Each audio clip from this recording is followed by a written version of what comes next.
ఎన్నో రాష్ట్రాలు ఉన్నాయి, ఎంతో మంది ముఖ్యమంత్రులు ఉన్నారు, 2-3 సార్లైన సీనియర్ ముఖ్యమంత్రులు కూడా ఉన్నారు.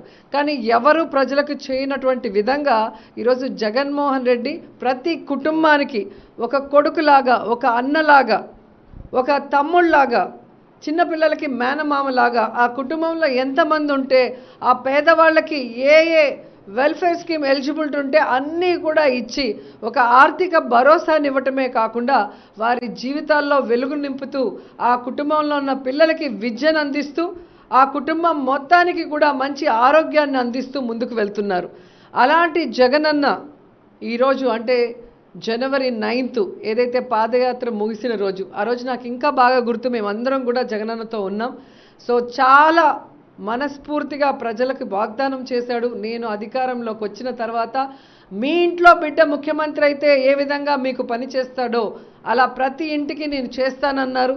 ఈరోజు ఆ మాట ప్రకారం రాజన్న 2 అడుగులేస్తే రాజన్న బిడ్డ జగనన్న 4 అడుగులు ముందుకు వేసి స్వర్గంలో ఉన్న రాజన్న కూడా గర్వపడే విధంగా సుపరిపాలన అందించటం మేమందరం కూడా చాలా సంతోషంగా ఫీల్ అవుతున్నాం.